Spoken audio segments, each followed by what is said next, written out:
te retiras y acá afuera compites contra personas de 18 a 60 años, de los dos géneros, y que te llevan 10, 15 años de ventaja, aparte de los estudios, la preparación académica, que van desarrollando competencias, habilidades en las que tú no has estado expuesto. Yo no soy experto en dinero, no soy experto en administración, entonces lo reconocí. Entonces, ¿qué haces cuando no tienes algo? Vas y lo consultas.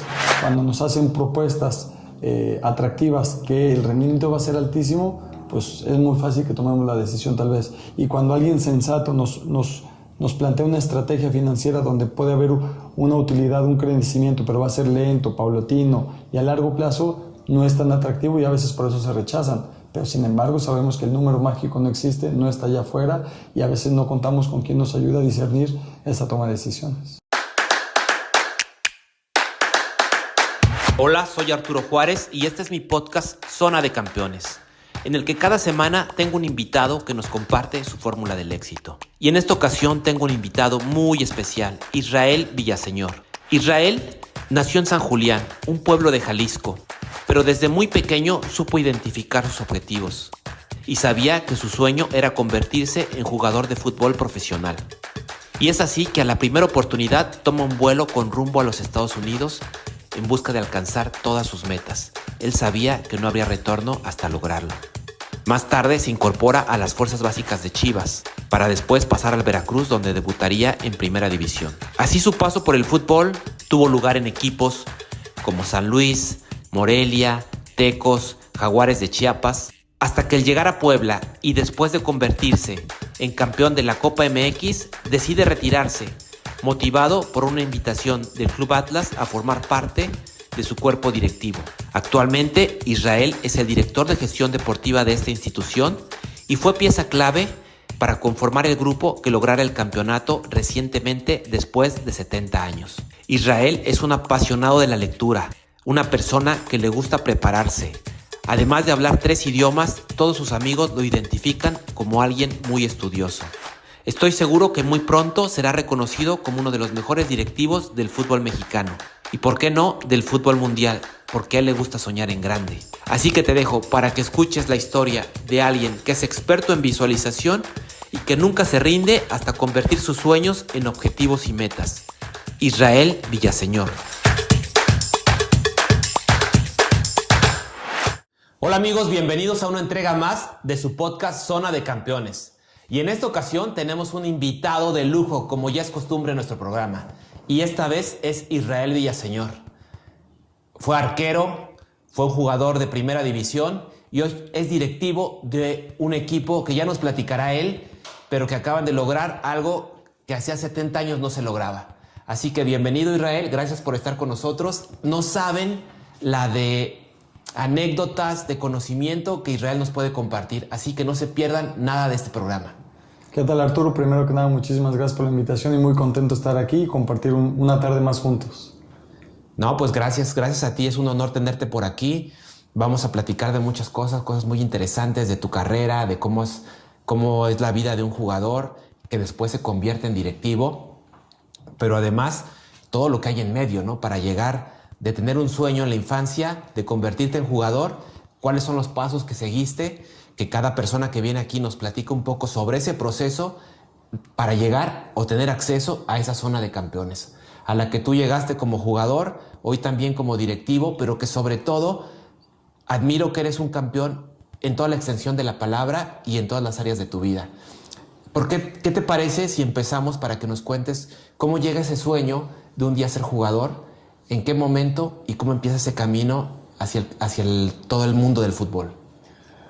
Es difícil encontrar el día 1, pero lo tengo muy claro que siempre quise ser futbolista. Y digo, es difícil encontrar cuál fue el día 1 porque me remonto a recuerdos, imágenes, videos, fotografías.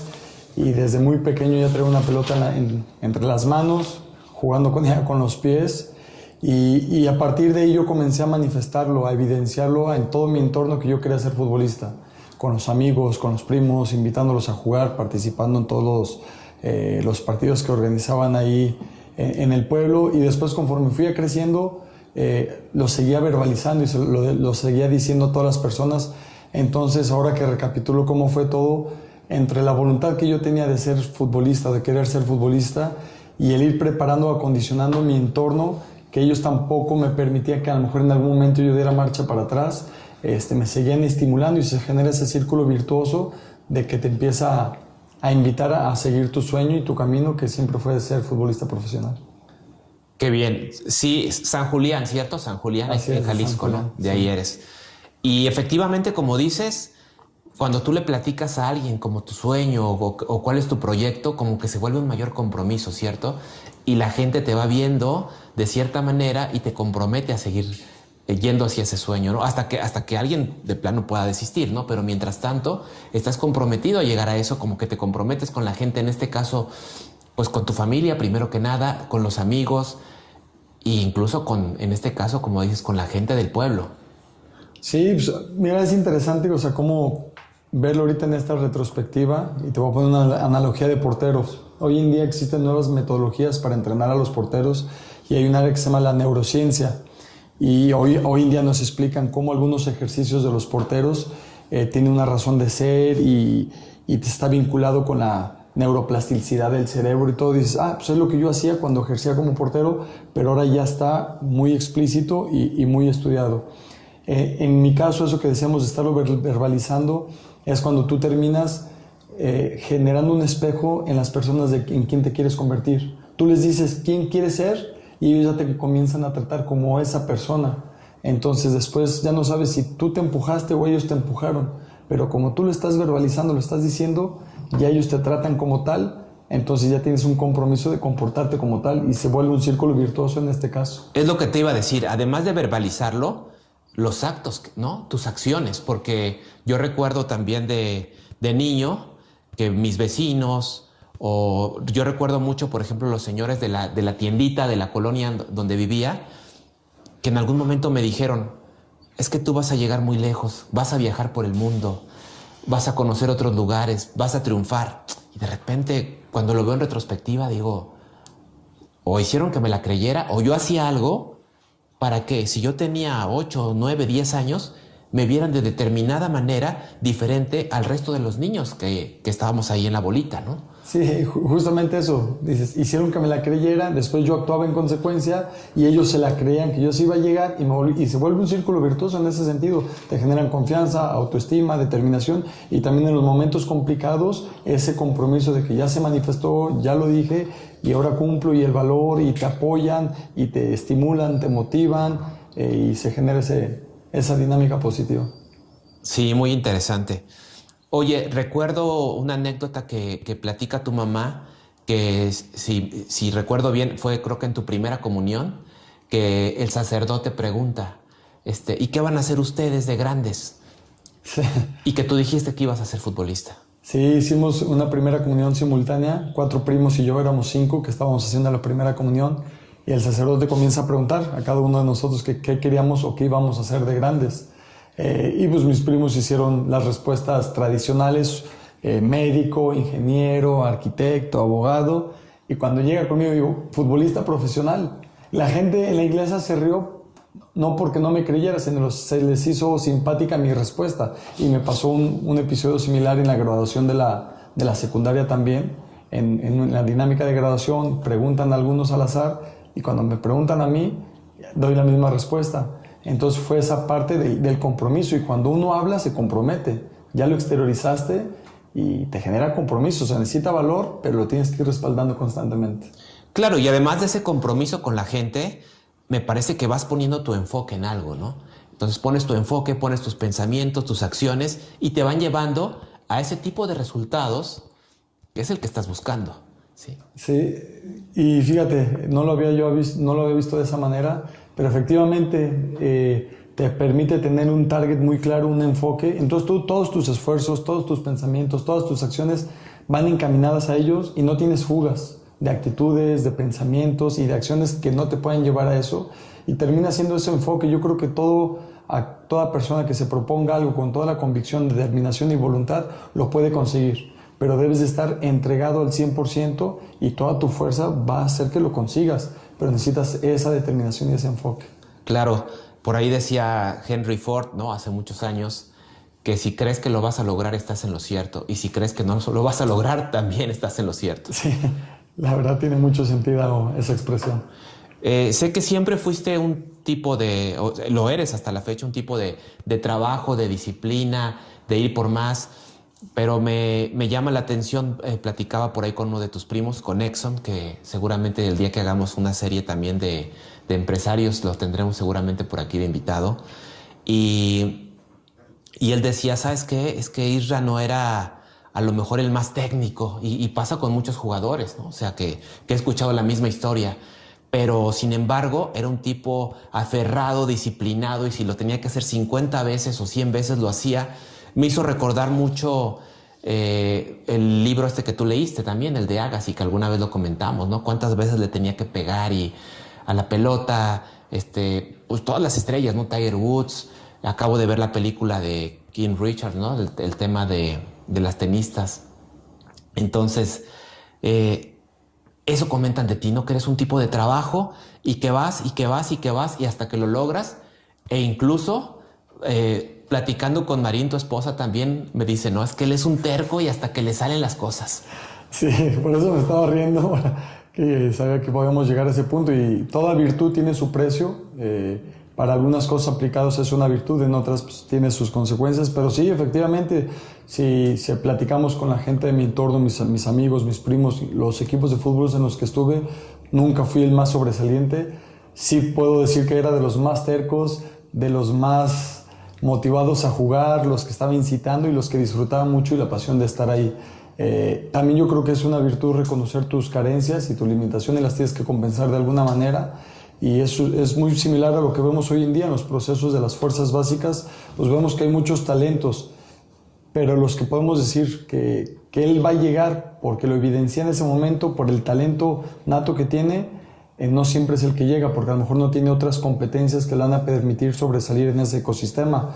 Y yo me siento afortunado de haberme desarrollado en el entorno que me desarrollé, que me dieron muchas competencias para poder ir luchando con lo que no nací, para ir compensando y seguirme nutriendo para tener acceso a las cosas con las que no nací.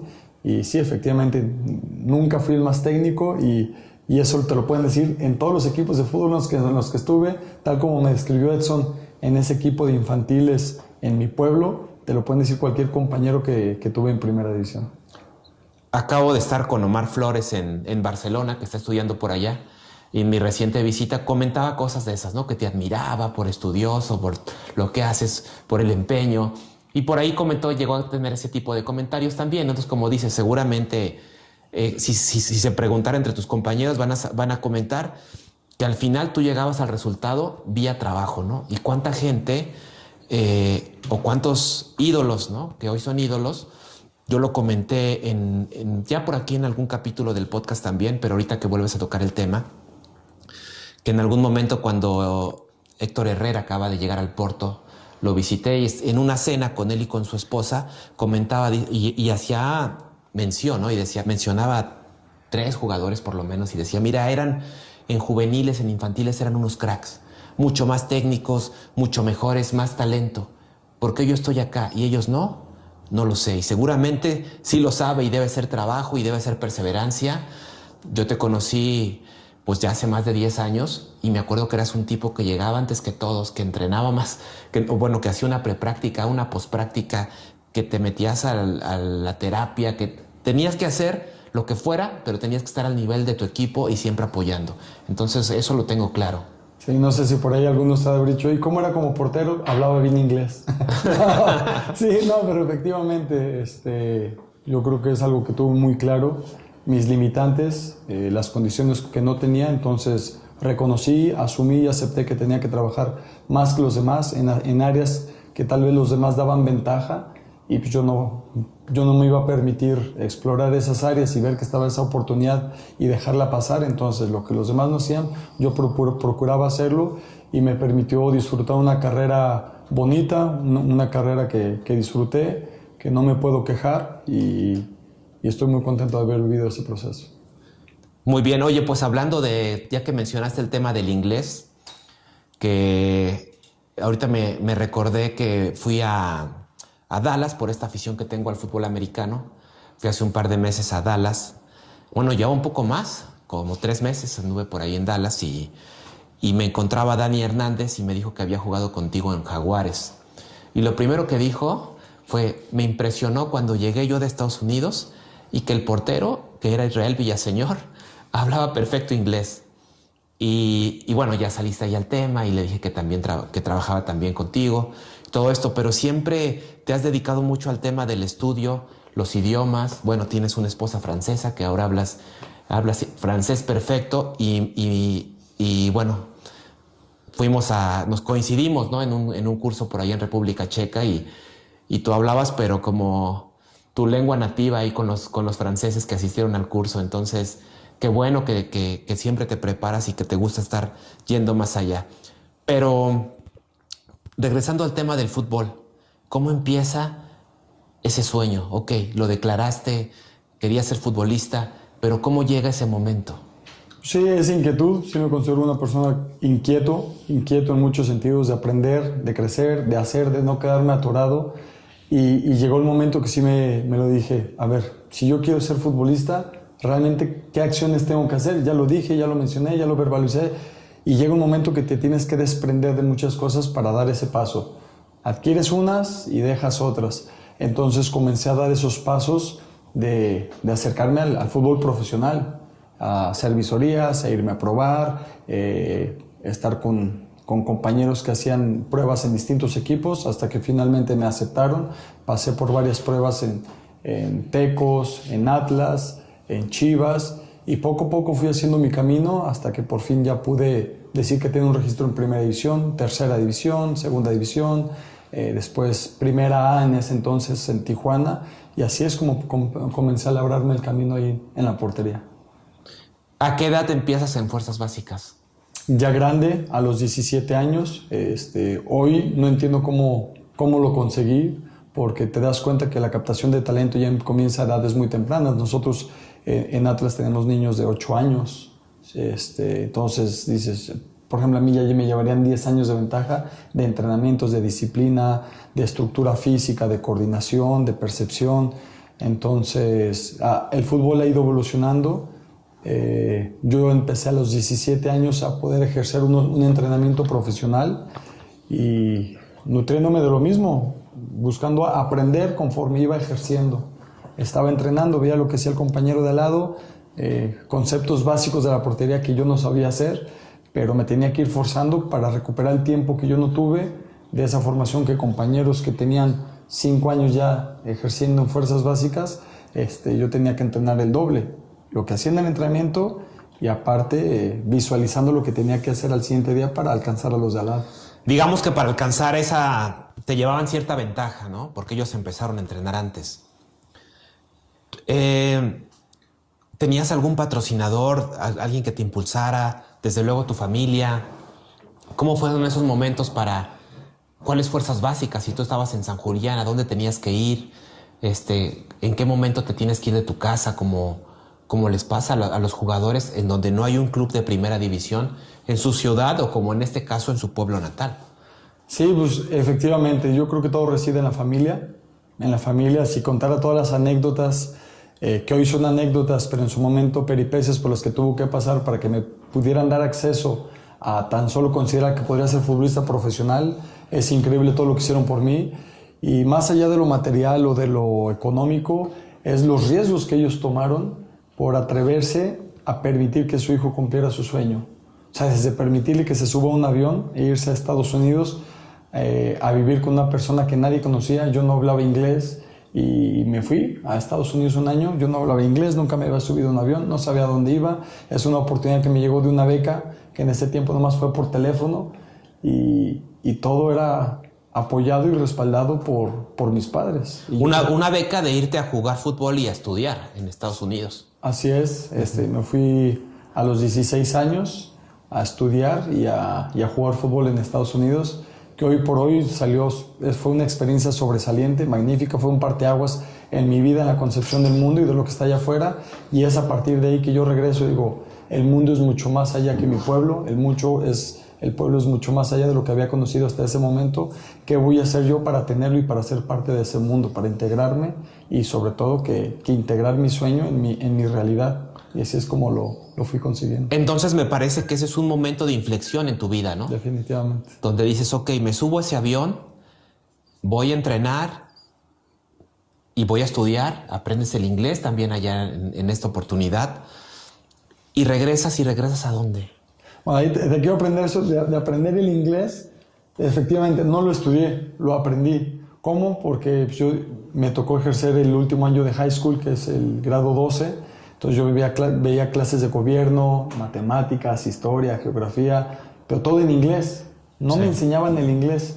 Entonces en las mañanas trataba de hacer apuntes, tener una sensibilidad auditiva y llegaba a la casa en las tardes, noches a traducir y entender el inglés de a ver qué me habían enseñado. Y es algo que creo que me ha definido a lo largo de mis años, es que ir aprendiendo conforme voy ejerciendo lo que voy ejecutando.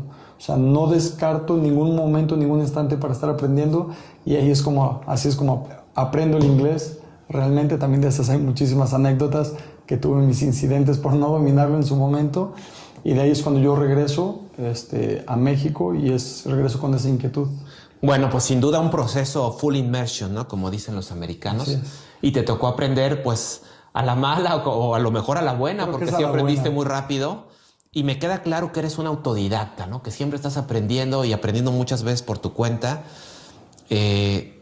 Siempre escuchas un consejo, oye, yo te sugiero que aprendas esto, que conozcas sobre esto porque te va a ayudar en tu futuro. Y siempre estás ahí, o sea, sabes escuchar esa parte de la gente que te recomienda algo y hacerlo, ¿no?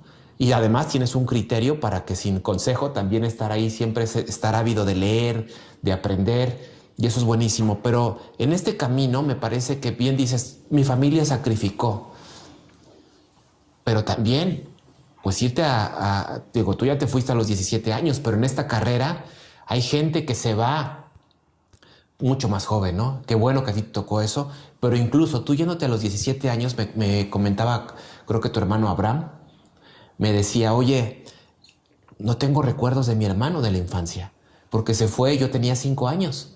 Entonces realmente quisiera tener más recuerdos, pero él se fue a vivir su proceso de fuerzas básicas y ya no me acuerdo de esa etapa. Entonces tú también te vas de tu casa y tanto tu familia como tú, por lo menos la parte familiar, no sé si se le puede llamar sacrificio, para mí sí, que soy tan apegado a la familia, pero se separan. O sea, ya tienes que vivir un proceso muy independiente. Sí, fíjate, el otro día tuve una conversación con un amigo y habrá durado de conversación, se volvió polémica, después debate y casi hasta conflicto en si son sacrificios o no son sacrificios. Y yo le decía que en todo mi proceso de futbolista yo no tuve que hacer un solo sacrificio. O sea, yo no lo puedo considerar como sacrificio si es por voluntad y es por decisión propia. Y porque sacrificio es cuando te está costando algo. Y no me estaba costando. Y sí, entramos en conflicto y él defendía los argumentos y terminamos respetándonos los puntos de vista. Pero si anhelas tanto, deseas algo tanto y con tanto añoro, pues no puede ser sacrificio, porque si sientes que es sacrificio, pues no lo busques. Si te está doliendo, pues no lo hagas.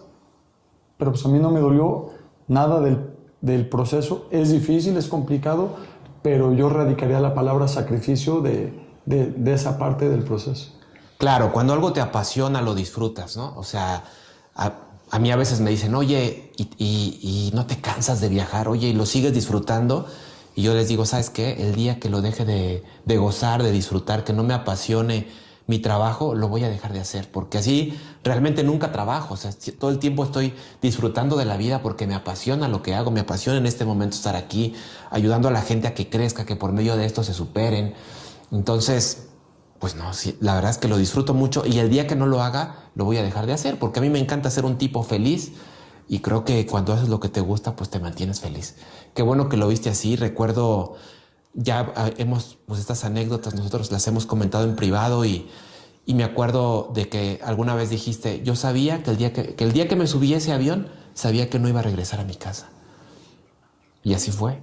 Sí, y mi atención, en lugar de enfocarse en lo que estaba dejando, me genera a mí un gusanito de esperanza, de adrenalina. Lo que se viene, la incertidumbre a mí me gusta.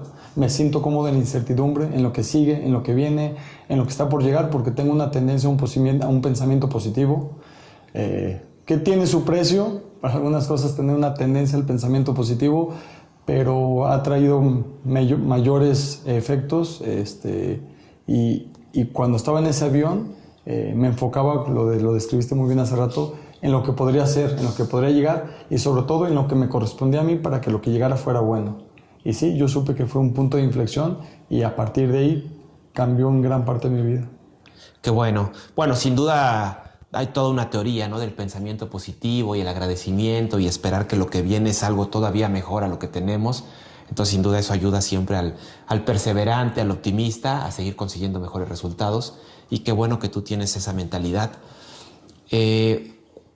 Cuéntanos un poco para que la gente que tal vez no te ubique tanto como jugador sepa cuál fue tu camino, cómo fue tu camino cuando llegas ya al profesionalismo, por qué equipos pasas, si hubo qué tipo de aprendizaje, algún aprendizaje que te haya marcado, algún entrenador en específico, algo que te haya servido para estar y mantenerte en esa zona de campeón. Sí, yo comencé en las fuerzas básicas de la promotora de Chivas, cuando era el Club Guadalajara y la promotora de los Martínez Garza. Ahí me quedo en fuerzas básicas, después me llevan a Veracruz, y es en Veracruz donde debuto. Ahí estuve en Veracruz 5 años, también es una parte y un aprendizaje enorme de todo el ciclo que me tocó vivir ahí por mi edad temprana y de desarrollo dentro del mundo del fútbol profesional. La forma en cómo se gestionó esa etapa en Veracruz, hoy en día lo puedo capitalizar con un aprendizaje enorme de cosas que se deben o no se deben de hacer dentro de la industria del fútbol. Después de ahí me voy a Tecos. A Tecos estoy ahí 1 año. Después me voy a Jaguares de Chiapas. Estoy en Jaguares de Chiapas. Después paso para Morelia, San Luis y Puebla, y me retiro en Puebla. Pues el aprendizaje es enriquecedor. Te toca conocer a muchísimas personas, pues en grupos de seres humanos de 30 en cada vestidor. Pluricultural, me tocó convivir con muchos extranjeros, gente con la que te sientes identificada, porque pues todos venimos de donde mismo y queremos ir hacia donde mismo, compartimos algunos principios, unos valores, en otros diferimos bastantemente, y creo que es lo que nos define a cada uno de nosotros. Al ser parte de un grupo te tiene que dirigir un líder, entonces me tocó ser dirigido por distintos líderes. Tú también empiezas a interpretar qué tipo de liderazgo te sientes afín o vas a querer imitar en algún momento de tu vida, o vas a empezar a retener o a replicar. Es interesante el proceso que vive un futbolista, más allá de ser futbolista o lo que se ejecuta en la cancha o los deberes de la función del puesto, sino el ecosistema en el que se desarrolla. Hay una teoría que ahí he ido constituyendo con el tiempo, platicando, que a veces la comunidad o el vestidor de un equipo de fútbol se genera un ecosistema donde debes de encajar, y es normal. Yo creo que son los principios de las tribus, y en muchas ocasiones yo sentí que no encajaba, en otras ocasiones sí, pero es cuando te empieza a determinar quién quieres ser. Yo he sacado lo mejor de cada uno de los grupos, he tenido muchos aprendizajes, muchos ídolos con los que me tocó compartir, y definitivamente también muchos entrenadores que me dejaron mucho aprendizaje. ¿Quiénes fueron esos entrenadores? ¿Podrás mencionar algunos? Bueno, fueron muchísimos los entrenadores, pero el profe Cruz, Víctor Manuel Vucetich, Miguel Herrera, el turco Mohamed, cada uno de distinta manera. Vucetich, lo ecuánime que es un entrenador muy sobrio, pensante. El Piojo Herrera con mucha energía, mucha dinámica, muy efusivo, con mucho acercamiento con el jugador. Le encantan los retos, a mí me fascinan los acertijos, intercambiamos con los acertijos. El turco Mohamed, que manejan un vestidor con una línea muy delgada entre la disciplina, la cercanía con el jugador. Todos tienen algo que brindar, algo que darte, y creo que he tratado de aprender lo mejor de cada uno de ellos. Qué bueno, trataste de consolidar ese aprendizaje, como dices, de distintas personalidades, ¿no? Qué bueno. Sí, son personalidades, estilos de liderazgo y afinidad también, porque con muchos de ellos llegas a tener conversaciones, incluso me atrevo a decir como amigos, otros los ves como maestros, y tú tratas de absorber dependiendo del momento en que te encuentres en tu vida y en tu carrera. Claro. ¿Cómo pasa? Bueno, me acuerdo que en Puebla te veo ahí siendo campeón de Copa y poco después te retiras. Fue un momento ahí muy emotivo con ese grupo, viéndote campeón, y a poco me parece que nos sorprende a todos el tema de un retiro de un jugador que tiene contrato, que tiene una carrera todavía por delante, que para ser arquero está joven, para el término del fútbol. ¿Qué pasa? ¿Cómo es ese cambio? Sí, pues yo creo que uno también entra en una etapa de madurez, que uno ya empieza a visualizar que va a llegar el momento de dejar el fútbol, y es un compromiso que yo tenía conmigo mismo, que yo quería dejar el fútbol y no que el fútbol me dejara a mí. Entonces constantemente me lo cuestionaba, ¿cómo va a ser el momento que se acabe esto? Entonces algo que yo sí quería era yo decidir, yo elegir cuándo dejar el fútbol, y hoy puedo decir, pues, me retiré en mi mejor momento, pero pues también es el mejor momento para dejarlo. ¿Por qué mi mejor momento? Porque yo venía de una lesión de ligamento cruzado que me permitió después, cuando regresé de esa lesión, entender que el estado físico es indispensable, algo que menospreciábamos antes tal vez, y esa profesionalización del jugador apenas se empieza a consolidar. Hoy en día estoy sorprendido cómo los jugadores son cada vez más profesionales, más conscientes, más plenos, más completos. Y yo después de esa lesión estuve en mi mejor forma física, concentración, dedicación. Todavía potencié muchos factores que me faltaban, y me llega una invitación a incorporarme al Atlas. Yo todavía tenía contrato vigente ahí en Puebla. Todavía esa mañana, me acuerdo, estábamos de pretemporada. El técnico era el profe Mesa, que también otro de los entrenadores que le aprendí muchísimo en la gestión y manejo de grupo. Sí, gran persona el profe. Estábamos en la mañana, hicimos pasadas de 1000 corriendo, era doble sesión, teníamos que entrenar en la tarde. Me recibo una llamada, platicamos, nos reunimos y me invitan a trabajar el proyecto de Atlas. Me dicen, ¿te interesaría? Yo le digo, sí. Así, o sea, la reunión duró 15 minutos, pues entonces ve, finiquita, termina tu contrato y preséntate en Guadalajara. Me regreso a la casa, le platico a mi esposa, lloramos 8 minutos, me regreso al entrenamiento, le comunico al técnico y a los compañeros que ya dejo de jugar fútbol. Ni por aquí me la creían, ni sabían lo que se venía. Y así de fácil y así de rápido lo decidí. Estoy convencido que fue la mejor decisión que tomé. Sí. No me arrepiento ni lo más mínimo.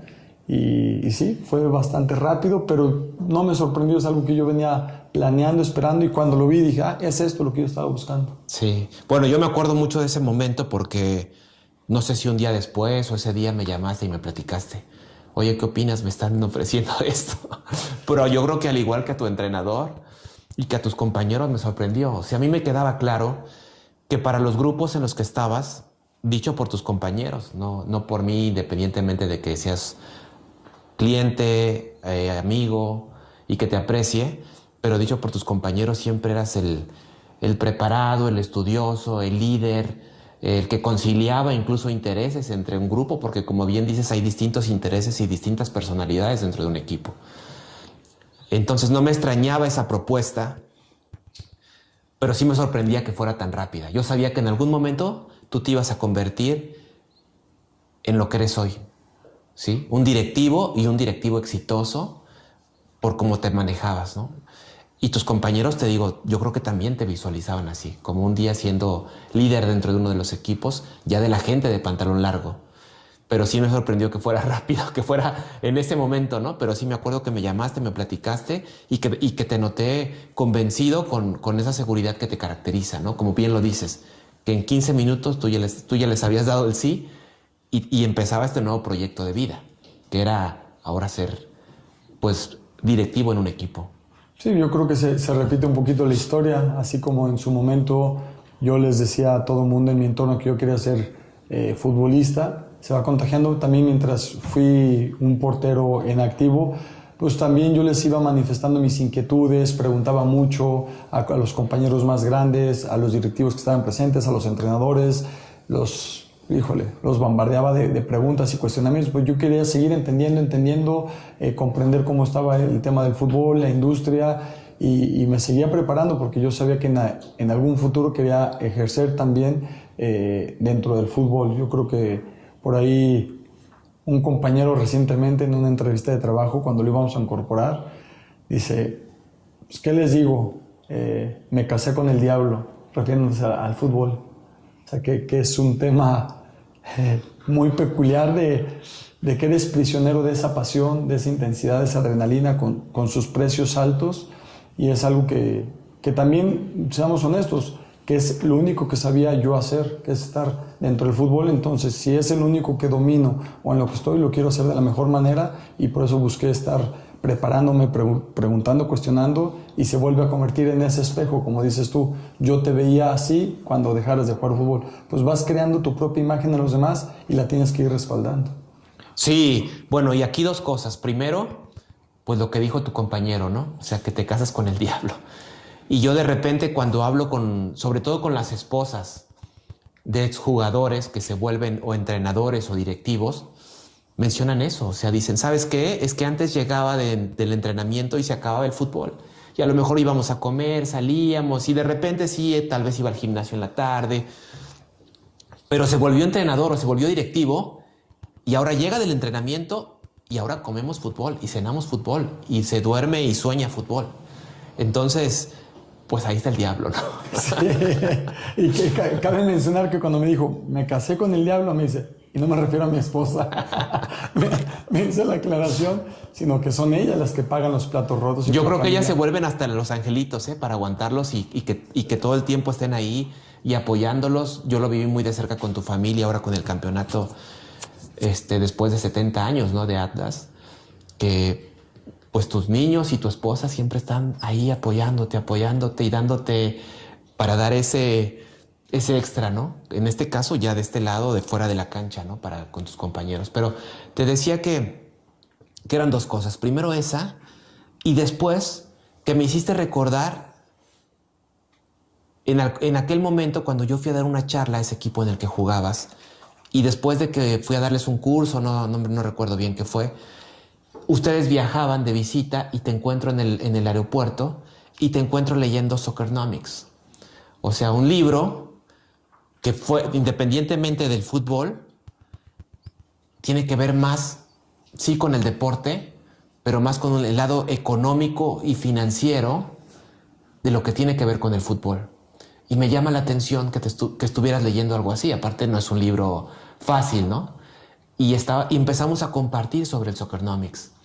Y de ahí, pues bueno, ya vinieron, ahora compartimos muchos libros, hemos compartido muchos cursos, mucho conocimiento. Bueno, nos encontramos en algún momento en un curso en República Checa, sí, ¿no? Compartiendo con gente como el preparador físico, ¿no? Paulino, ¿no? Sí, Paulino Granero. En ese momento, preparador físico de la selección rusa, el entrenador de Islandia, que había hecho muy buen papel en una Eurocopa por aquellas fechas. Sí. Pero eres un tipo que le gusta prepararse, ¿no? O sea, entonces, pues obviamente que vas dejando esa estela de este cuate va hacia allá, ¿no? O sea, vas marcando un rumbo y la gente te vamos apoyando así, conociendo de esa manera. Y tú mismo, como bien dices, te reflejas y dices también como que lo ratificas, ¿no? Hacia dónde vas. Ya no te queda más ese compromiso que respaldar eso. Sí, fue por ahí del 2011, ¿no? Que ya ves, ahorita me estaba acordando, sí es cierto, en el aeropuerto ahí en Tuxtla Gutiérrez. Sí, así es. Que fue cuando compartimos ese momento. Sí, pues a mí soy fanático de la lectura, me encanta leer. Hoy los tiempos ya no me lo permiten hacerlo tan asiduamente como lo hacía antes, pero sí tengo esa inquietud de estar saciando la curiosidad que tengo y buscar respuestas. Si yo soy bueno para algo es para hacer preguntas. Yo no considero que se lo sé todo, pero sí estoy haciendo preguntas constantemente para tratar de satisfacer esas inquietudes o dudas que tengo sobre 1000 temas. Sí, sin duda, yo te ubico así y digo, pues hasta la fecha siempre, como dices, a lo mejor ya no te dan tanto los tiempos porque estás inmerso en una dinámica profesional, ya pues siendo un directivo, si le puedes llamar un ejecutivo de una empresa para cómo se manejan ustedes, el grupo en el que estás.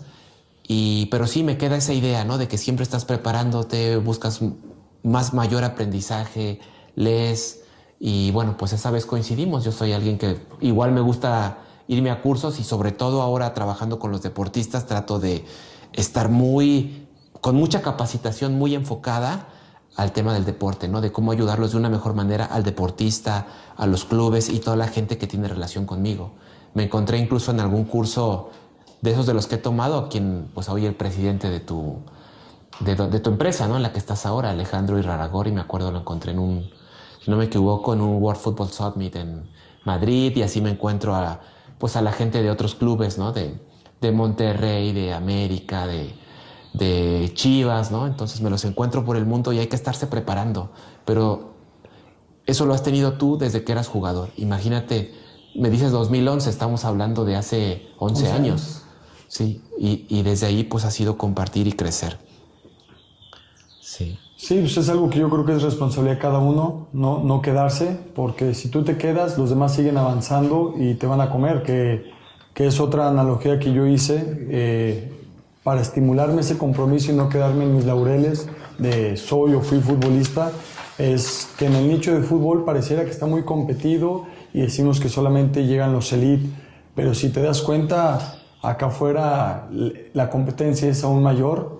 Yo hago la analogía de que los futbolistas compiten, por ejemplo, en la rama varonil, o sea, al menos ya solamente compites contra los de tu género, ya quitas la mitad de un segmento, compites contra gente entre 20 y 40 años, eliminas otro segmento.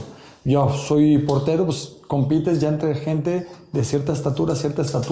Entonces el nicho se vuelve más específico y compites contra menos personas. Te retiras y acá afuera compites contra personas de 18 a 60 años, de los dos géneros, sí, y que te llevan 10, 15 años de ventaja, aparte de los estudios, la preparación académica, que van desarrollando competencias, habilidades en las que tú no has estado expuesto. Entonces eso yo lo empecé a olfatear, y dije, no me puedo quedar atrás, porque allá afuera voy a estar demasiado expuesto cuando me enfrente a esa competencia. Y es parte de lo que me estimuló a estar constantemente haciendo cursos, haciendo diplomados, estar leyendo, estar preguntando y buscar capacitarme de la mejor manera posible en conocimiento específico como habilidades y competencias.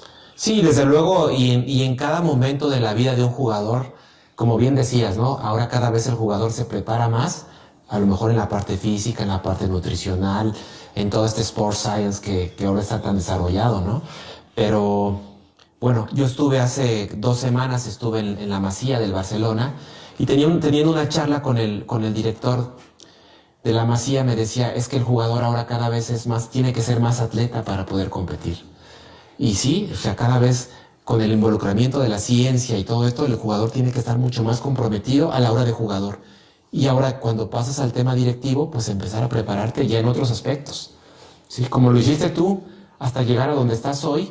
Y aquí ya me gustaría llegar a este momento cumbre que quisiera tener cualquier directivo, llámese entrenador, presidente, director deportivo, a llegar a un momento en el que consigues el campeonato, pero no un campeonato cualquiera, sino un campeonato que tenía 70 años que no se conseguía en una institución, con una afición muy fiel, creo que hasta así se llama una de sus barras, pero que no se lograba. ¿Cómo vives esto?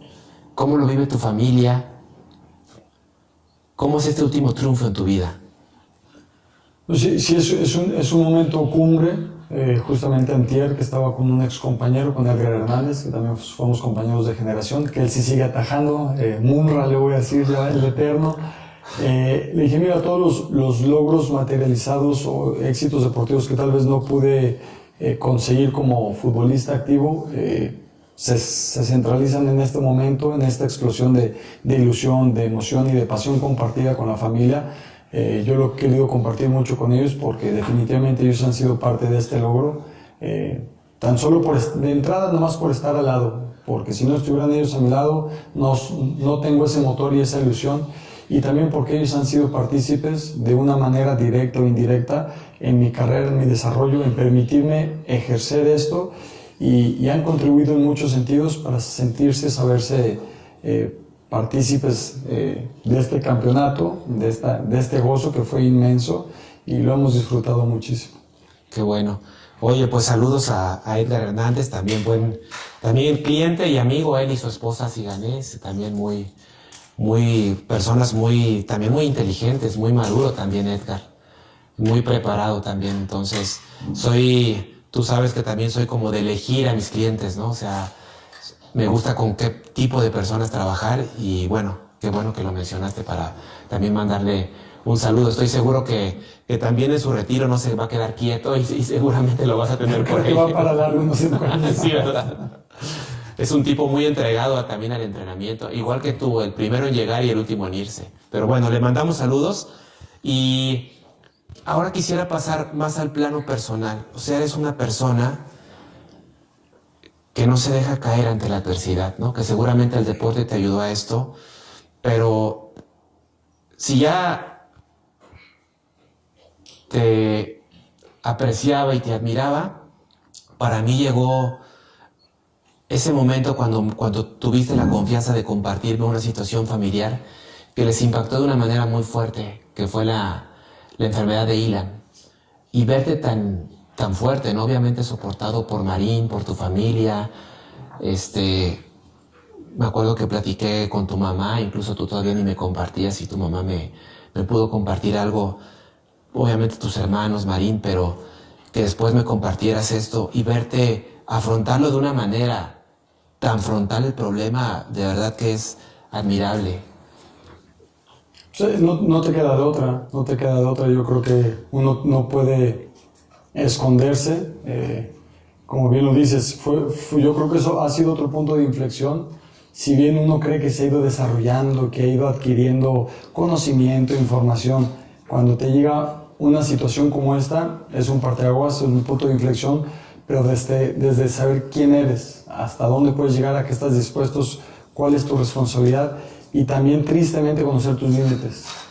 Como bien sabes, es un padecimiento degenerativo que no tiene cura, pero aun cuando te dicen que no lo aceptas.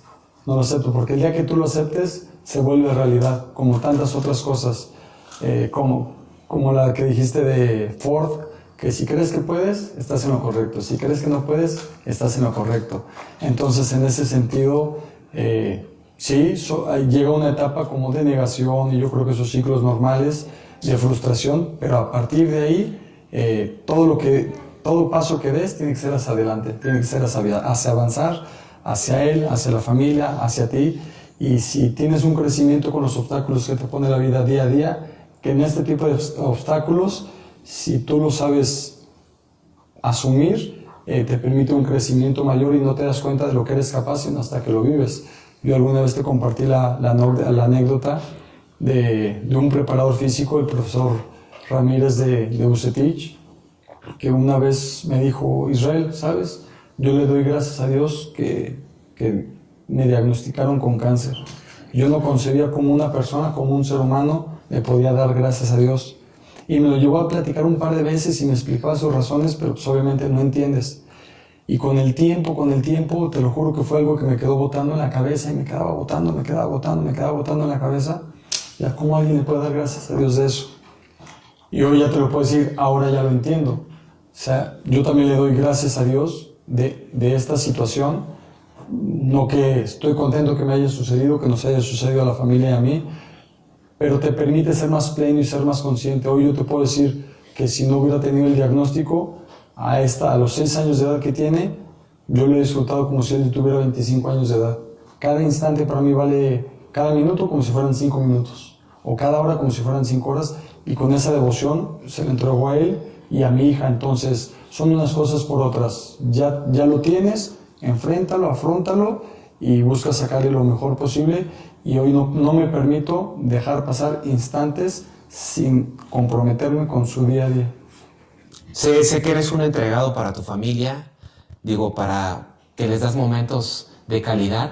Tal vez por la profesión a veces no permita la cantidad, pero sé que te empeñas a dar pues estas experiencias y momentos de calidad, ¿no? Sé que eres capaz de, por ahí me contó Marín una anécdota, que eres capaz de vestirte de princesa para jugar con Inalia. Sí, así que si eres capaz de eso y mucho más. Sí, es lo menos, créeme, es lo menos. Sí. Entonces te permite entrar en ese estado de conciencia, de plenitud y disfrutar, ser pleno, disfrutar. Y sí, es lo menos, lo de vestirme de princesa, creo que ha sido lo menos. No, ya sé, estoy bromeando, pero me pareció chistosa esa anécdota que me platicó Marín. Y además, hasta para eso estabas preparado, o sea, porque contabas, pues a lo mejor con instrumentos que iban a ayudar a enfrentar, en este caso, la enfermedad, ¿no? Fíjate, pues para eso yo creo que también necesitas un compañero de viaje. Y Marín, si escucha esta, se va a dar cuenta, nosotros desde que nos conocemos, el buscar integrar ambas culturas, ella es francesa, entonces vas dialogando, vas filosofando y a veces decíamos en los problemas que en ese momento creíamos que eran problemas para nosotros, que nos encontrábamos por distintas situaciones, decíamos, pero ¿por qué nos pasa? ¿Por qué nos pasa? Y hace poco a lo mejor llegamos a la conclusión, nos estábamos preparando, o el destino, o Dios, las circunstancias nos estaban preparando para este momento, para tener la sapiencia, la inteligencia emocional, la apertura de poder asimilar todo este contexto. O sea, uno nunca sabe hasta que te sucede y ya puedes recapitular y decir, mira, era tal vez por esto y para esto. Claro. Sí, sin duda hay veces que te pasan situaciones que no sabes que te van a servir para el futuro y que en ese momento dices, con razón tenía que ser por aquí, o con razón no salió, no se abrió este camino porque tenía que llegar por acá, ¿no? Pero de eso te das cuenta tiempo después. Sí, y te permite un desarrollo paralelo a esa información, el conocimiento técnico sobre muchas cosas. Y te digo, con mi esposa filosofamos muchísimo, tenemos conversaciones donde ya no sabemos si somos coaches entre nosotros, si somos psicólogos, si somos psicoterapeutas entre nosotros mismos, pero tratamos de darle lectura porque no sé si a veces afortunada y a veces desafortunadamente vemos el mundo desde polos opuestos, por la cultura, por el género, por la idiosincrasia donde nos desarrollamos, pero eso enriquece poder ver la big picture o todo 360. Yo lo veo 180, ya de 180 y te iluminas viendo un panorama tal vez un poco más completo. Claro. Oye, bueno, mira, pues todos los invitados que vienen aquí a la zona de campeones, hoy que son mis clientes, la verdad es que lo reconocemos porque también el aspecto financiero, en el aspecto financiero lo han hecho muy bien. Y bueno, tú en tus años de carrera fuiste una persona que la parte de patrimonio lo has manejado bien. Desde tu conocimiento y desde la parte que te has sabido guiar también. Pero aquí siempre les pido que platiquemos un poco cuáles son los consejos que le darían tanto a la gente de la industria del deporte, pero que le pueden servir también a todas estas personas que nos escuchan y que a veces no tienen una buena relación con el dinero. ¿Qué es lo que te ha servido a ti para tú ir consolidando esta libertad financiera? Y que, si bien todos tenemos, yo siempre les digo, hay que buscar la prosperidad, pero tratando de vivir desde una austeridad también. Bueno, siendo sinceros, haberte conocido, como te lo mencionaba, esas inquietudes y cuando uno tiene preguntas, yo creo que otra razón de por qué he podido llegar a donde me encuentro es por aceptar mi desconocimiento, así como acepté en su momento mi falta de técnica, mi falta de habilidades y mi falta de ciertas características del talento, lo asumí, lo reconocí, pues también desconocer información específica sobre la materia, creo que también se empieza por ahí. Yo no soy experto en dinero, no soy experto en administración, entonces lo reconocí. Entonces, ¿qué haces cuando no tienes algo? Vas y lo consultas. Yo no tengo información sobre algo, voy, compro un libro, lo leo, tomo un curso y en esto te encontré a ti y lo busco en ti. Y yo, la verdad, en el gremio que me desenvuelvo, pues hay muchísima gente que se te acerca. Creo que pude tener el criterio para discernirlos y apoyarme y confiar en ti. O sea, no solamente te di mi confianza, te di mi patrimonio en todos los sentidos. Y esa, ¿cómo te lo puedo decir? Esa oportunidad que yo me di al poder confiar en ti es lo que me ha permitido a partir de ahí ya también aprender, porque obviamente que es de la manera que tú lo ejecutas, no haces las cosas por nosotros, nos vas acompañando, nos vas orientando y al mismo tiempo nos vas enseñando para que al final de cuentas nos enseñas a tener un criterio y un poquito de ese conocimiento que realmente no tenemos. Claro, sí, como bien dices, de repente en esta industria se acerca mucha gente y en este caso el jugador o el directivo, porque también tengo muchos clientes que son entrenadores, directivos, tiene que saber discernir, ¿no? Y decir, a ver, ¿realmente esta persona me puede apoyar? ¿Sabe? ¿Tiene la experiencia? ¿Tiene el reconocimiento? No sé, todo lo que se le puede exigir en este caso, a un asesor de patrimonio.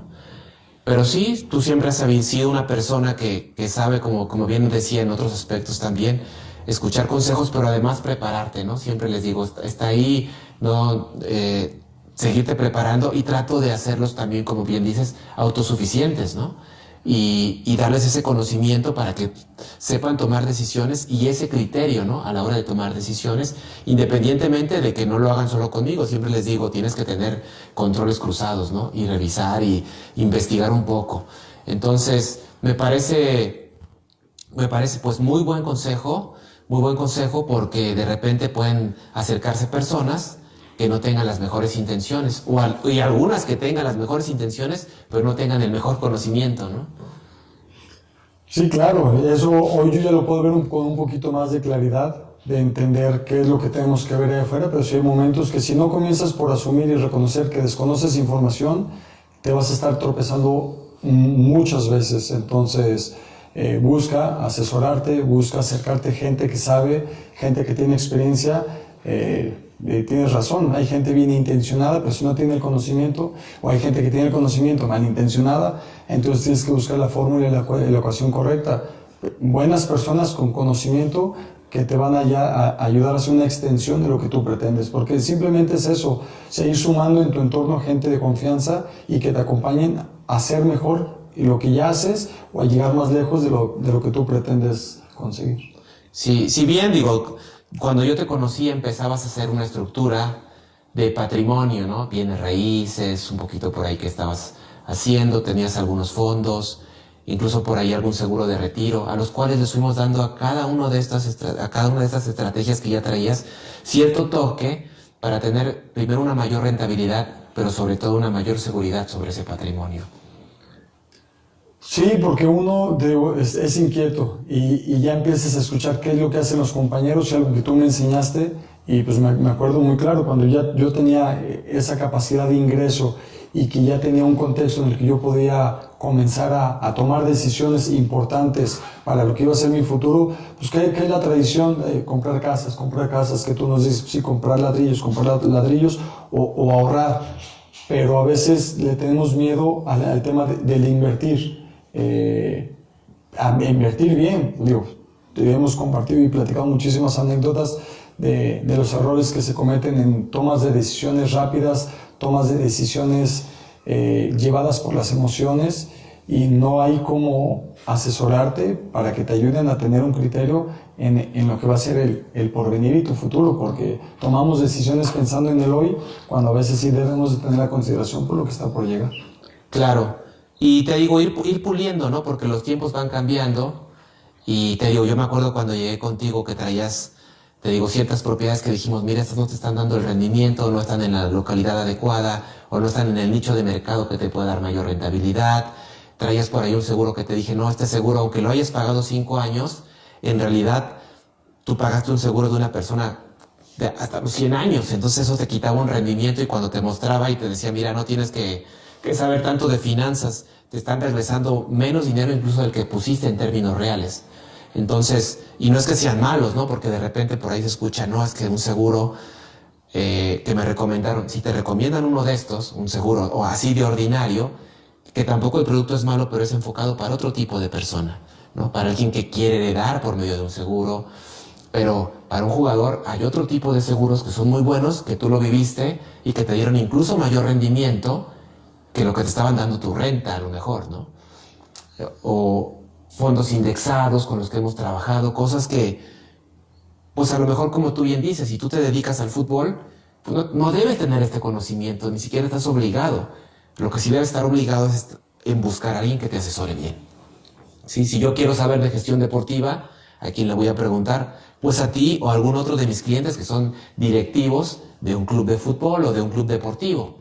Pero querer saber de todo, me parece que a veces es uno de los principales errores de un deportista. Creer que saben de todo. Y lo que tú dijiste, reconocer el desconocimiento de ciertas áreas, es súper importante para un jugador y para cualquier persona. Si a eso le sumas el factor emocional, que es, si yo, Arturo, voy a tomar una decisión sobre mi patrimonio, me puede afectar mi emocionalidad porque es mi dinero.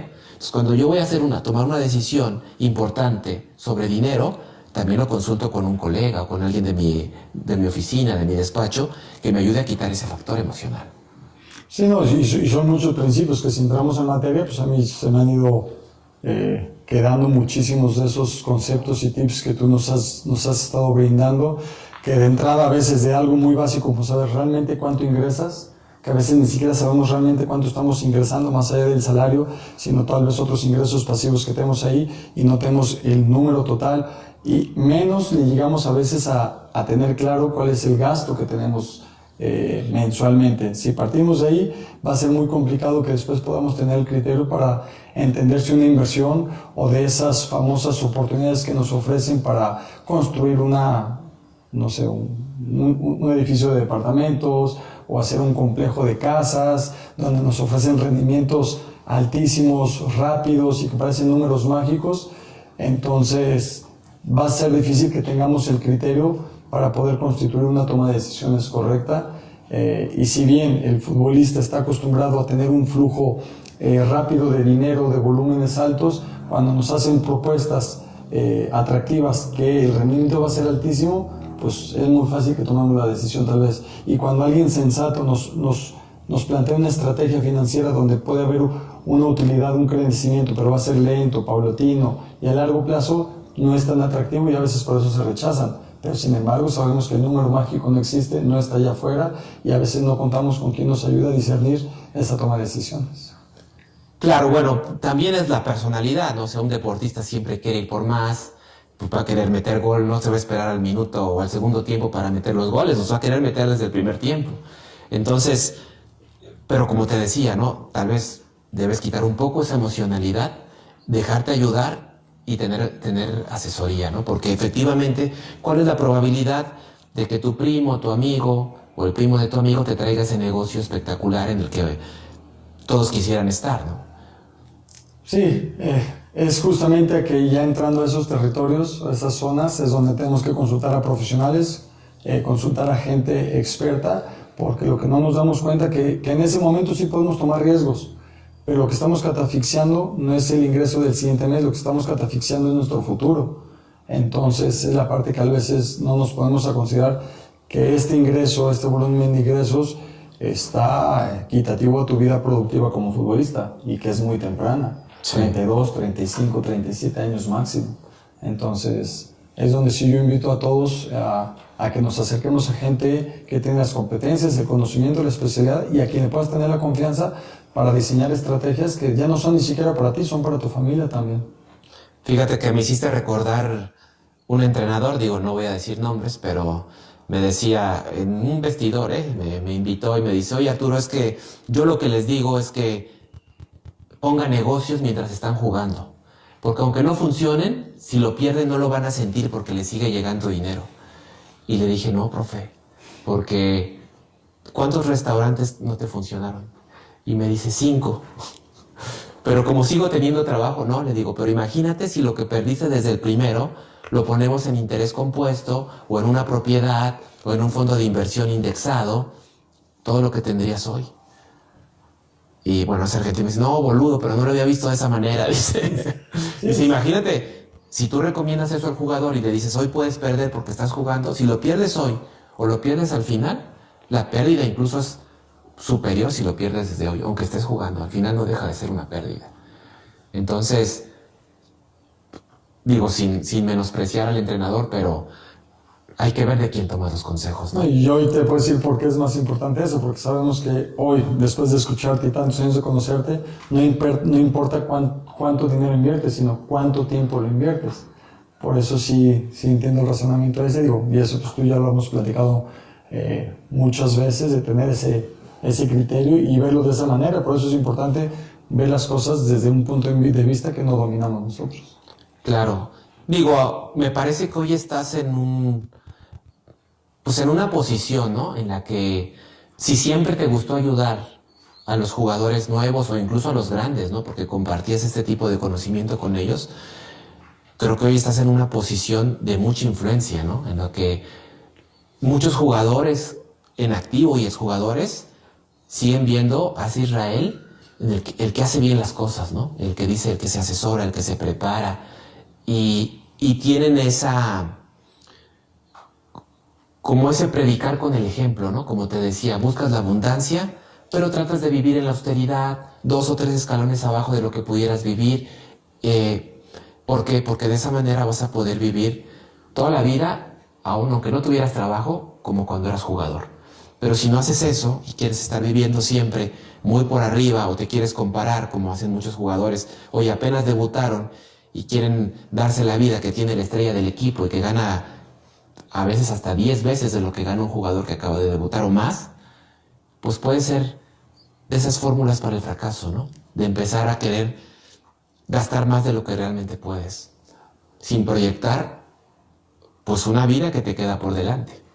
Sí, pues es tenerlo claro. Yo creo que es algo que también lo platicamos muchas veces, de que en nuestros estudios académicos, desde la primaria, secundaria, preparatoria, así como no hay una clase de inteligencia emocional, no hay una clase de nutrición, no hay una clase de esas habilidades soft, como les dicen hoy en día, tampoco tenemos principios básicos de finanzas personales.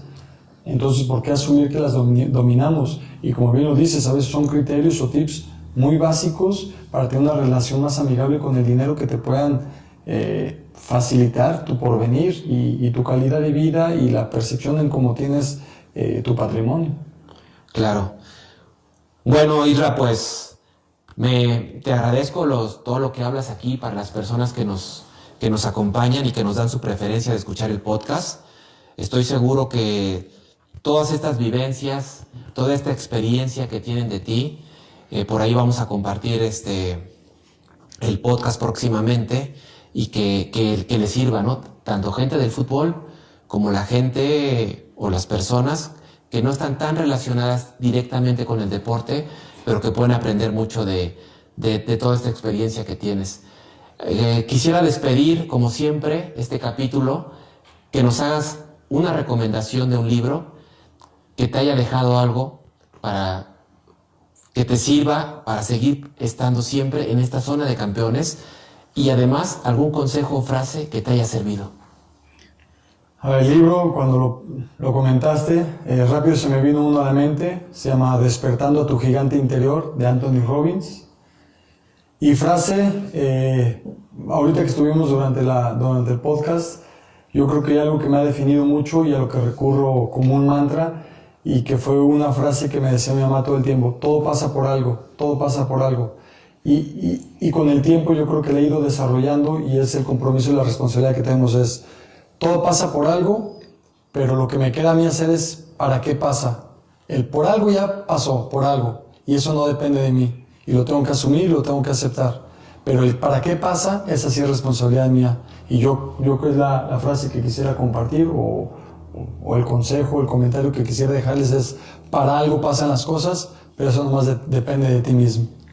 Oye, muchísimas gracias por esta visita. Gran libro ese de Anthony Robbins, sin duda es muy bueno, y desde un adolescente hasta cualquier edad es un libro que te deja mucho. Y la frase pues también, exactamente, por algo pasan, pero ¿para qué pasan? Así que muchas gracias, esperamos, sabes que esta es tu casa y el día que quieras regresar están las puertas abiertas de esta zona de campeones. Muchísimas gracias, Arturo.